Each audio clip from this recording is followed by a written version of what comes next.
আসসালামু আলাইকুম রহমতুল্লাহ। আশা করি আপনারা অনেক ভালো আছেন। আর এই রোজাতে মোটামুটি খাওয়া দাওয়ার কোনো টেনশন ছিল না, আমার বিন্দাস ধুমসে খাইছে। আপনারাও খাইছেন, পার্বতীপুরের ম্যাক্সিমাম মানুষ মনে হয় এবার আর সচ্ছলতা অথবা খাওয়ার কোনো টেনশন ছিল না। তবে একটা বিষয় কি লক্ষ্য করছেন যে একবেলা আহার পার্বতীপুরে একদম হারিয়ে গেছে। আজ আপনি আমি হয়তো বুঝতেছি না খিদে কি একটা জিনিস, যেটা যে কখনো একবেলা না খেয়ে থাকেনি সে বুঝতে একদমই পারবে না। একবেলা আহার শুধু একটা সংস্থা ছিল না, ছিল হাজার ক্ষুধার্ত মানুষের আশ্রয়স্থল। অনেক এমন মানুষ আছে যারা একবেলার খাবার অনেক ক্ষেত্রেই সম্ভব হয় না, একবেলা আহার তাদের পেটের খাবার জোগাইতো। কিন্তু দুঃখজনক কারণ হচ্ছে এই বছরটা একবেলা আহার একদমই বন্ধ।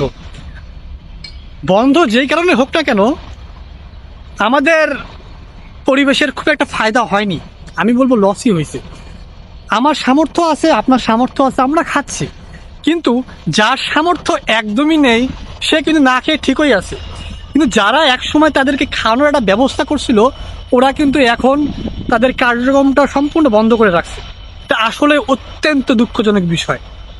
আপনার সামর্থ্য আছে, আপনি খাচ্ছেন, কিন্তু যার সামর্থ্য আছে সে মানুষকে একবেলা খাওয়ানোর ব্যবস্থা করে দিচ্ছে। আমাদের উচিত যে কোনো অবস্থায় তাদের পাশে দাঁড়ানো, আমাদের উচিত যে কোনো অবস্থায় আবার সেই কার্যক্রমটা চালু করা, যাতে মানুষ অন্তত একবেলা আহার তো পাবে। এই রোজাতে যেমন আগে ইফতারের কোনো অভাব ছিল না, একবেলা আহার হ্যালো পার্বতীপুর থেকে যথেষ্ট ব্যবস্থা করা হয়েছে। কিন্তু দুঃখজনক বিষয় হচ্ছে এবার খুব একটা ব্যবস্থা করতে পারেনি তারা। আসলে এটার দায়িত্ব শুধু হ্যালো পার্বতীপুর একবেলা আহারের কখনোই ছিল না, কখনো হবেও না। এটা আমাদের সকলের দায়িত্ব, আমাদের সকলের দায়িত্ব যাদের সামর্থ্য আছে, আমাদের সকলের দায়িত্ব যারা একবেলা খাবার পাচ্ছে। কিন্তু এমন অনেক মানুষ আছে যারা একবেলা আহার কিন্তু সম্ভব হচ্ছে না।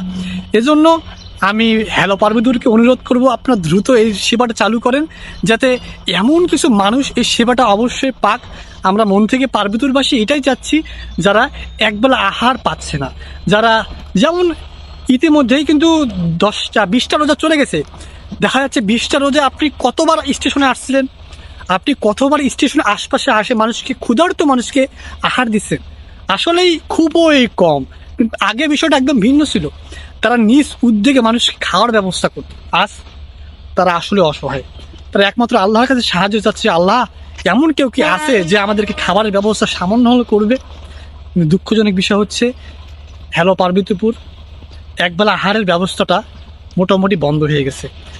অন্য কোনো কার্যক্রম হোক আর না হোক, আমি যারা দায়িত্বে আছে তাদেরকে রিকোয়েস্ট করব, অন্ততপক্ষে একবেলা আহারের ব্যবস্থা যেন একটু করা হয়, যাতে এই মানুষগুলো আবার একটু হলেও খেতে পারে। সেজন্য আমি পার্বতীপুরবাসীকে অনুরোধ করব যাতে তারা এই বিষয়ে একটু সহযোগিতা বাড়ায়, কারণ আপনার সামান্য সহযোগিতা হতে পারে আমাদের হ্যালো পার্বতীপুর অথবা একবেলা আহারের নতুন যাত্রা। এজন্য আমি আপনাদেরকে রিকোয়েস্ট করব, যারা এই দায়িত্বে ছিলেন আগে, যারা এখন আছেন, তারা এই বিষয়টা নিয়ে একটু ভাববেন যে আপনার সামর্থ্য আছে, আমার সামর্থ্য আছে, অনেক মানুষের সামর্থ্য নাই, আমরা তাদের পাশে দাঁড়াবো ইনশাল্লাহ।